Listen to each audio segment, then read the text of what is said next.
Guys, good morning and welcome back to my new blog. और मैं आशा करता हूँ कि आप सब अच्छे होंगे। सो गाइस, वैसे मेरे मन में भी काफ़ी डाउट होता है और आप लोगों के मन में भी काफ़ी डाउट रहता होगा कि जो होम्योपैथिक मेडिसिन है ये कैसे वर्क करती हैं, वर्क करती भी हैं या नहीं करती। होती तो सिर्फ मिट्टी गोलियाँ चूसने के लिए। काफ़ी लोग कहते हैं होम्योपैथी के नाम से नहीं, ये मिट्टी गोलियों के नाम से ज़्यादा फेमस है। तो ऐसी क्वेरी सबके मन में आती होगी कि ये लें ये ना लें, इसका फ़ायदा होगा नहीं होगा, कितनी देर में होगा। तो इस क्वेरी का हम आंसर ढूंढते हैं। चलते हैं अपनी बुआ के पास। मेरी बुआ डॉक्टर पूनम शर्मा होम्योपैथी की डॉक्टर है, one of the finest and best doctor है यहाँ की मोहाली की। तो चलते हैं, उनसे मिल के आते हैं, उनसे बात करके आते हैं और ये जो हमारे दिल के क्वेश्चन हैं उनके सामने रखते हैं तो वो परफेक्टली आंसर दे पाएंगे। नमस्ते बुआ जी। नमस्कार। तो एक बार बुआ आप अपना इंट्रोडक्शन दे दो। मैंने 86 में ज्वाइन किया था होम्योपैथी को। अच्छा। पहले 85 में एज अ पेशेंट ज्वाइन किया था क्योंकि मेरे को एक्जिमा था। तो उस एक्जिमा के कारण मैं बहुत फ्रस्ट्रेटेड थी। वो 2.5 की एज से था और 85 में मैं 20 की थी। तब तक मेरा इम्प्रूवमेंट नहीं आया था किसी भी सिस्टम से। बहुत सारी एलोपैथिक आयुर्वेदिक दवाइयाँ खाई, इवन होम्योपैथिक भी खाई, लेकिन वहाँ पे एक ड्रॉबैक हुआ कि जो डॉक्टर थे उन्होंने मेरे को पहले इंट्रो नहीं दिया कि कैसे होम्योपैथिक काम करती है। तो इस वजह से मैं फिर उसको भी फिर छोड़ दिया। अल्टीमेटली मैं 26 के कॉलेज में, होम्योपैथिक मेडिकल कॉलेज में, वहाँ पे प्रिंसिपल थे तो उनके पास गई। तो वहाँ पे उन्होंने मेरे को सीधा ही बोला, कहते गेट आउट फ्रॉम हियर। जब मैंने एक्जिमा का ट्रीटमेंट लेने के लिए गई तो कहते गेट आउट फ्रॉम हियर। मैंने कहा क्यों? कहते आपने तो वही करना है कि जब मैंने दवाई देनी है आपकी स्किन प्रॉब्लम बाहर आ जाएगी, आप डर जाओगे, उसकी वजह से फिर आप ट्रीटमेंट फिर मेरा छोड़ दोगे। मैंने कहा नहीं, आप मुझे गारंटी दो, मैं आपके कॉलेज में एडमिशन ले लूँगी। तो उन्होंने मेरे को प्रिपेयर कर दिया कि मेरी स्किन प्रॉब्लम थोड़े दिनों के लिए ज़्यादा थोड़ी बढ़ेगी, उसके बाद सब कुछ ठीक होता चला जाएगा। And same thing happened. मैं 85 में बीएससी सेकंड ईयर कर रही थी और उस समय मैंने ये ट्रीटमेंट स्टार्ट किया। उसके बाद होम्योपैथी में जब मेरा इम्प्रूवमेंट आ गया फिर मैंने 86 में ज्वाइन कर लिया। बहुत अच्छी इम्प्रूवमेंट आई मेरी, जो कि पहले मेरे 20 सालों में मैं 365 डेज में 364 डेज बीमार रहती थी। तो ग्रेजुअली मेरी इतनी अच्छी इम्यूनिटी होगी। तो उस टाइम फ्लू भी फैला था 89 में। तो फ्लू में मैं सिक नहीं हुई, सारे लोग सिक हुए लेकिन मैं सिक नहीं हुई। नहीं तो मैं पहला बंदा होता थी जिसमें मैं मतलब खुद बीमार हो जाती थी। अच्छा। कोई फेस्टिवल मैंने विदाउट बीमारी नहीं देखा सिंस चाइल्डहुड। तो उसके बाद मैंने ये 86 से 92 तक हमारा बैच था वहाँ पे। तो वो भी मंडल कमीशन की वजह से लेट हो गया था। अदरवाइज 92 में मैंने होम्योपैथी DHMS कंप्लीट की, डिप्लोमा के बाद फिर फर्स्ट बैच था हमारा BHMS का, वो 2 इयर्स का मैंने 97 से 99 तक किया। फिर उसके बाद सेकंड बैच ऑफ MD किया जो मैंने 2004 से 2006 तक किया। तो इस तरह से मेरी 10 इयर्स की तो स्टडी हो गई। उसके बाद जो हार्ड वर्क तो करना ही पड़ता है, कुछ भी डॉक्टरी करें हम। तो थोड़ा सा एक्सपीरियंस भी अपना शेयर करो कि क्या कितना एक्सपीरियंस हो गया। मतलब एक्सपीरियंस मेरा लगा लो आप 92 से मैं प्रैक्टिस कर रही हूँ। ऑल्दो पहले मैं डॉक्टर्स के पास जो बैठना शुरू कर दिया था वो मैं 87 से सेकंड ईयर से ही बैठना स्टार्ट कर दिया। जो एक्स्ट्रा बाहर के डॉक्टर से ट्रेनिंग लेनी, सुबह 5 बजे उठना और रात के 11 बजे घर पहुँचती थी मैं। पूरा हार्ड वर्क तो करना ही पड़ता है। उसके बाद जो प्रैक्टिस है वो तो चलती रही। फिर साथ में मेरा 93 से टीचिंग भी मैंने स्टार्ट कर दी होम्योपैथिक मेडिकल कॉलेज में। पहले हमारा यहाँ मोहाली में होता था कॉलेज, फिर चुन्नी कला में, वहाँ मैंने 13 साल जॉब किया 93 से लेकर 2005 तक। फिर 2005 के बाद फिर उसके बाद मैंने होम्योपैथिक मेडिकल कॉलेज ये लुधियाना में है वहाँ पे जॉब किया। फिर चंडीगढ़ में होम्योपैथिक मेडिकल कॉलेज में जॉब किया। अच्छा। तो फिर दोबारा लुधियाना में किया। मतलब इस तरह से टीचिंग तो चलता ही जा रहा है। और ये आपका अपना क्लिनिक पहले फ्रॉम वेरी फर्स्ट डे मेरा 92 से ही रनिंग है क्लिनिक। अच्छा। तो इसको 30 साल से ऊपर 30 साल तक होने वाले हो गए, 30 साल ही हो गए। तो इसमें जो होम्योपैथी में जो मेरे को सक्सेस मिला, एक सेटिस्फेक्शन मिलती है कि हम किसी का बुरा नहीं कर रहे।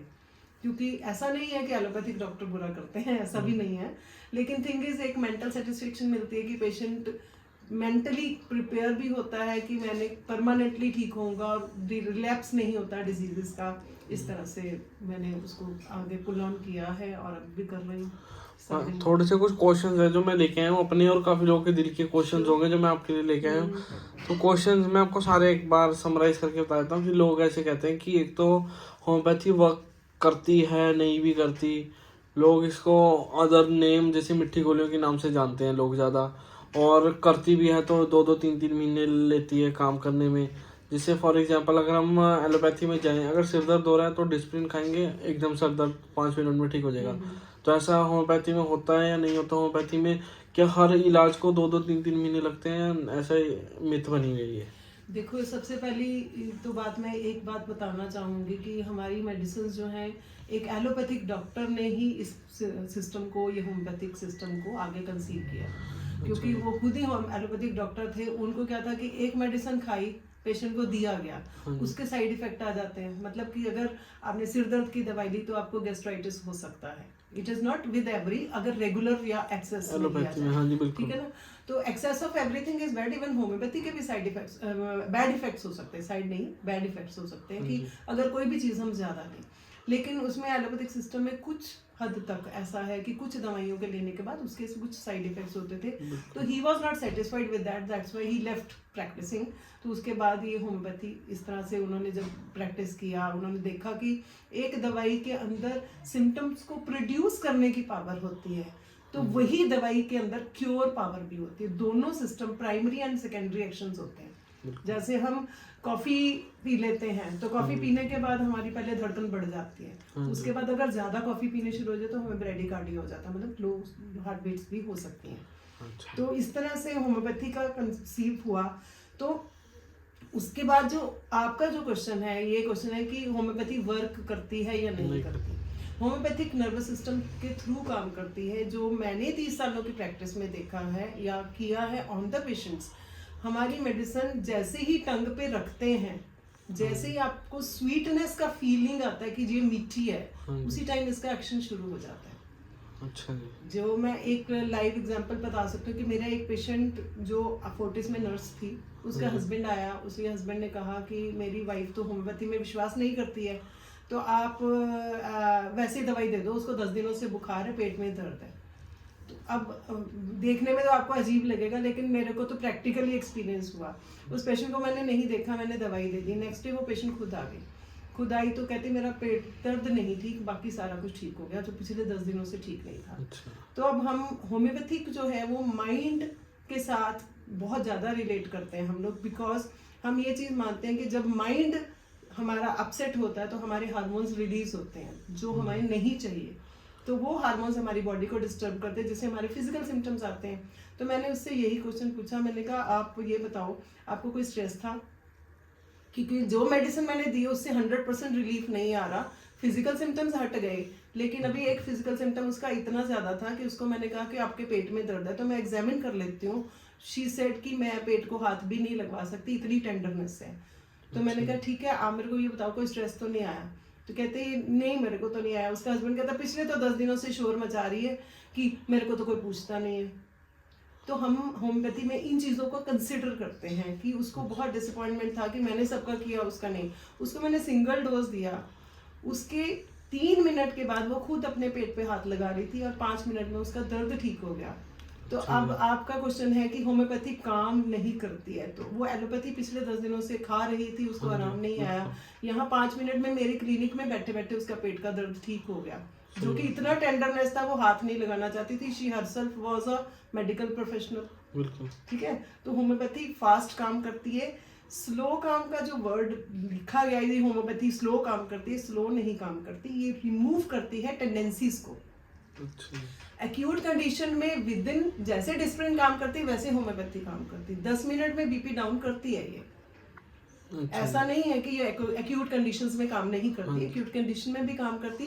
क्रॉनिक में जो और सिस्टम्स काम नहीं कर सकते वो होम्योपैथी करती है, that is removal of tendency of the disease.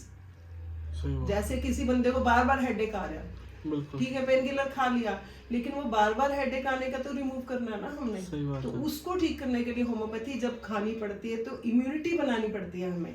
Immunity बनाने के लिए तो टाइम चाहिए, एक दिन में तो इम्यूनिटी नहीं बनेगी। तो उस टाइम पीरियड को स्लो कहा जाता है। उस टाइम पीरियड के कारण उसको ज्यादा टाइम लगता है क्योंकि इम्यूनिटी बनती है। अगर हम किसी मकान को भी बनाए तो 21 डेज के लिए लेंटर को भी नहीं हिलाया जाता, राइट। तो उसी तरह से होम्योपैथिक की दवाई भी जब हम टेंडेंसी को रिमूव करने के लिए देते हैं तो वो टाइम ज्यादा लेती है। वो भी डिपेंड करता है हमारी इम्यूनिटी कितनी है, उसको कितना टाइम लगेगा। तो वो बंदे की इम्यूनिटी इंडिविजुअलाइजेशन के ऊपर डिपेंड करता है। तभी हम लोग किसी को कोर्स भी नहीं देते। होम्योपैथी में कह दो जी 3 महीने का कोर्स है, 6 महीने का कोर्स है, नहीं, बिकॉज ये बंदे की पर्सनल फिजिकल मेंटल प्लेन के ऊपर काम करती है, उसकी इंडिविजुअलिटी कैसी है, वो वीक है स्ट्रांग है, उसके हिसाब से। पर मेरे हिसाब से मुझे लगता है ये जो एलोपैथी का एक तरह से माफिया बन गया, क्योंकि इतना पैसा आ रहा है एलोपैथी के अंदर कि वो हमारे आयुर्वेदिक मेडिसिन को और होम्योपैथी मेडिसिन को इतना डिफेम कर रहे हैं, इतना डिफेम कर रहे हैं। चलो होम्योपैथी को भी कर रहे हैं, आयुर्वेदिक को जो इतने सालों से हमारे देश में चलती आ रही है उसे भी डिफेम कर रहे हैं कि उसमें पैसा नहीं है। एलोपैथी में खूब पैसा कमा रहे हैं लोग ऑपरेशन सर्जरीज वगैरह से। देखो ऑपरेशन सर्जरीज की जहां तक बात आती है तो वो सिस्टम हम भी फॉलो करते हैं। अगर हमारे भी कोई पेशेंट ऐसा है जिसको सर्जरी की जरूरत है तो वी विल आल्सो फॉलो। तो वहां पे आई डोंट से कि ठीक है वो सिस्टम एक पर्टिकुलर सिस्टम में बहुत ज्यादा एक्सपर्टाइज्ड है तो उसको फॉलो करना चाहिए, मैं उसमें गलत नहीं कहती। उसमें सिंपली जो डिफरेंस आ रहा है कि अगर मेरे पास कोई एलोपैथिक पेशेंट आएगा दवाई खाने वाला तो मैं उसको ये नहीं कहूंगी कि तू ना खा, मैं ऐसे नहीं करती, क्योंकि हम लोग हर एक सिस्टम की रिस्पेक्ट करते हैं। बिल्कुल। तो हम लोग भी यही चाहते हैं कि दूसरे सिस्टम भी हमारी सिस्टम की रिस्पेक्ट करें। तो दैट्स यू वांट आल्सो, किसी को डिफेम करने की जरूरत नहीं है। रिजल्ट्स देखो, अब ये कहा जा रहा है कि मीठी गोलियां काम नहीं करती हैं, तो मैं तो ये कहूंगी कि ऑरा की मशीन लगाओ, दवाई दो, ऑरा देखो, उसके बाद अपने आप रिजल्ट्स दिख जाएंगे आपको। क्योंकि फिर इनका धंधा बंद होता है ना, क्योंकि अगर एक ये पेट दर्द की पेशेंट को भी एक दिन के लिए एडमिट कर लेंगे, इनके अंदर 20-30 हजार रुपए अंदर कर लेते हैं टेस्ट से। पर ये होम्योपैथी में ये सब चीजें कम देखी जाती है कि हाँ वो हमारे भी इंडोर हॉस्पिटल्स होते हैं, ऐसा नहीं है। मैंने इंडोर हॉस्पिटल में भी 10-15 साल काम किया। तो उसमें ऐसे नहीं है, हमारे पास कैंसर तक के पेशेंट्स भी आए हैं। फोर्सफुली एडमिट नहीं करते। फोर्सफुली एडमिशन जो है, पेशेंट का खुद का भी माइंडसेट है ना कुछ ऐसा कि पेशेंट को ये लगता है कि अगर मैं इंजेक्शन नहीं लगवाऊंगा तो मैं ठीक नहीं होऊंगा, क्योंकि बेसिकली क्या है, we are exposed to such system, we are exposed, है ना। जैसे कि आप इवन कि मैं अपने लिए हंसी की बात है कि मेरे पापा जब मैं डॉक्टर बनी तो मेरे फादर ने भी कुछ कहा, बेटा इंजेक्शन नहीं लगाएगी तो तेरा पेशेंट ठीक कैसे होएगा। तो ये एक नॉर्मल माइंड सेट है हम लोगों का कि बिना इंजेक्शन के नहीं करना। तो हम किसी सिस्टम के बारे में गलत ना ही बोलें, तो मतलब बेस्ट यही है कि लोगों को अवेयरनेस नहीं है होम्योपैथी की। वही अवेयरनेस के लिए मैं आया हूँ कि आपसे एक बार एक बार आप अपना एड्रेस बता दो अपने, कहाँ है आपका क्लिनिक? मेरा ये डॉक्टर पूनम हेल्थ क्लिनिक के नाम पे है, HE 117 फेज 9 मोहाली में है मेरा क्लिनिक। तो मैं अपने फोन पे विद अपॉइंटमेंट पेशेंट्स को देखती हूँ। आपका नंबर मैं डिस्क्रिप्शन में डाल दूँ फिर? श्योर। मैं आपका नंबर या स्क्रीन पे भी चल जाएगा और डिस्क्रिप्शन में भी डाल दूंगा। बिल्कुल श्योर। तो अगर किसी को भी किसी तरह की भी कोई हेल्प या एडवाइस भी चाहिए, वो आपके थ्रू भी मेरे से मांग सकता है। बाकी मैं अपना चैनल भी बनाने वाली हूँ, उसमें फिर चलो उसका लिंक मैं शेयर कर दूंगा। और जैसे इमरजेंसी पेशेंट्स भी देख लेते हो आप, जैसे ओवरनाइट? बिल्कुल, मेरे पास रात को भी 2 या 3 बजे भी कई बार इमरजेंसी पेशेंट आ जाते हैं। जैसे कि मैं आपको लेटेस्ट बताती हूँ, एक बर्न का केस, दिवाली पे हाथ में पटाखा जल गया पेशेंट के। अच्छा। तो उसका इतना ज्यादा हाथ जल रहा था कि पिछले 3 घंटे से तड़प रहा था। फिर उसको किसी ने बताया कि डॉक्टर पूनम के पास चले जाओ। तो वहां पे मेरे पास यहाँ आया, यहाँ 5 वो बंदे की खुद की वर्डिंग थी कि डॉक्टर साहब 5 मिनट में कैसे ठीक हो गया, आपने जादू कर दिया। तो जादू नहीं है, बेसिकली होम्योपैथिक मेडिसिन का एक्शन ही इतना अच्छा है कि वो 5 मिनट के अंदर उसकी बर्न्स खत्म हो गए और उसके बाद उसका हाथ भी ठीक हो गया, उसका कोई स्कार भी नहीं रहा। अच्छा। ये सबसे बड़ी बात इमरजेंसीज। एक और इमरजेंसी मैं बताऊंगी जो मेरे साथ कॉलेज के अंदर जब मैं पढ़ा रही थी होम्योपैथिक मेडिकल कॉलेज में, तो वहाँ एक डेंटिस्ट भी थे हमारे साथ। उन डेंटिस्ट ने एक एनेस्थीसिया का इंजेक्शन दिया दांत निकालने के लिए पेशेंट को। जैसे ही दिया तो उसको सांस रुकना शुरू हो गया पेशेंट का। उन्होंने अपनी कोई मेडिकेशंस दी जो भी एलोपैथिक में दिया जाता है, तो उसको उससे रिलीफ नहीं आया। Then he came to me, doctor साहब आपके पास कोई है होम्योपैथिक मेडिसिन? मैंने कहा हाँ है। तो मैंने अपनी होम्योपैथिक मेडिसिन दी और उसके साथ वो विद इन 10 मिनट्स पेशेंट ठीक हो गए। अच्छा। अस्थमा, उसका सांस जो डिस्निया आ रहा था उसको, वो बिल्कुल ठीक हो गया। तो दैट डॉक्टर ऑफर्ड मी कि आप मेरे साथ क्लिनिक खोल लो। तो मतलब ऐसा नहीं है कि इसमें मेरी कोई खासियत है, ये होम्योपैथिक मेडिसिन की बात कर रही हूँ। मतलब ये आप मतलब बड़ा क्लेम नहीं कर रहे कि आप ये मतलब प्रॉपर बिल्कुल 10 मिनट में ठीक कर रहे हो? 10 मिनट का क्लेम पक्का है। मेरे को एक बात बताओ, किसी बंदे को सांस नहीं आएगा 5 मिनट, तो वो तो वैसे ही ये सारे लोगों को पता है 5 मिनट सांस नहीं आया बंदा ऊपर स्वर्ग सिधार जाएंगे, ठीक है ना। तो इस तरह से उसको सांस मुश्किल आ रहा था, उसका ठीक हुआ। अस्थमा के पेशेंट होम्योपैथी में अगर ठीक होते हैं, अगर अस्थमा के पेशेंट्स को होम्योपैथी ठीक करती है तो होम्योपैथी स्लो नहीं है, नंबर 1। ये तो बात मानते हो ना आप, क्योंकि सांस ही नहीं आएगा पेशेंट को कैसे ठीक हाँ, ये तो इमरजेंसी, एक्सट्रीम अभी इमरजेंसी एक और कॉलेज में हमारे पेशेंट था, उसमें मैं होम्योपैथिक मेडिकल कॉलेज में मेरे स्टूडेंट्स, जब अगर आपका ये देखेंगे ब्लॉग तो उनको याद भी आ जाएगा केस। तो एक अंकल थे, उनको इतनी ज्यादा प्रॉब्लम थी कि उनकी छाती की आवाज सुनाई दे रही थी। अच्छा जी। उनको एलोपैथिक मेडिसिन से आराम नहीं आ रहा था, इनहेलर्स भी ले लिए थे उन्होंने, इंजेक्शंस भी लगवा लिए थे, पर उनकी आराम ही नहीं आ रहा था। उनकी इतनी ज़्यादा साउंड्स थी कि पूरे हमारे हॉल में गूंज रही थी आवाज़। अच्छा। उन पेशेंट को जब भी खांसी करते थे ना, उससे और ज़्यादा सांस रुकना शुरू हो जाता था। अच्छा जी। उनको वहाँ पे क्लिनिक, वहाँ पे क्लास ले रही थी मैं, क्लास लेते लेते हम लोग, अगर कोई इमरजेंसी केस आता था तो मैं साथ के साथ पेशेंट स्टूडेंट्स के सामने भी उसको दिखाती थी कि ताकि उनका भी कॉन्फिडेंस लेवल बढ़े। बिल्कुल। तो उस पेशेंट को वहाँ पे दवाई दी और उनका विदिन, और स्टेथो से साथ साथ चेक भी कर रहे हैं साथ में कि कहाँ पर, बच्चों को स्टेथो साथ में लगवाया, साथ में मुंह में दवाई डाली, दे कुड सी कि ऊपर से नीचे ऐसे करके पूरा पेशेंट का चेस्ट क्लियर होता गया और पेशेंट 10-15 मिनट्स के अंदर उसका 30-40% इम्प्रूवमेंट आ गया। चलो ठीक है, इस उम्मीद है लोगों को इससे काफी इनके मिथ बस्ट हुए होंगे जो होंगे दिमाग में। अगर उनको किसी को भी कोई और भी मिथ है तो आपके कमेंट बॉक्स में वो डाल सकता है, तो मैं उसका रिप्लाई दूंगी। और ये अपने चैनल पे भी वीडियोस बना के ऐसे मिथ बस्ट करते रहेंगे और अच्छी सी नॉलेज मिलेगी। वो मैं और अगर जो जो क्वेश्चंस आप डालोगे उनके मैं अपने चैनल और आप मेरे भतीजे के चैनल जो नेटिव टॉप ब्लॉग्स के नाम के है, तो दोनों के मैं करूँगी। थैंक यू बुआ। वेलकम। घर तो मैं आ चुका हूँ और उम्मीद करता हूँ कि जितनी भी आपकी क्वेरीज होगी वो आपकी क्लियर हो गई हो। और अगर और भी कुछ क्वेश्चन हो कमेंट सेक्शन में लिख देना, डॉक्टर पूनम शर्मा खुद ही आपको आंसर करेगा कमेंट सेक्शन में। और वो भी जल्द से जल्द चैनल बना रहे हैं यूट्यूब चैनल, उसका भी लिंक मैं आप लोगों के साथ शेयर कर दूंगा। फिलहाल तो मेरे चैनल को सब्सक्राइब कर दो, अगर आपका वीडियो अच्छा लगे तो लाइक कर देना, शेयर कर देना और बेल आइकन दबा देना। जल्दी मिलते हैं नेक्स्ट व्लॉग में। Bye bye, love you.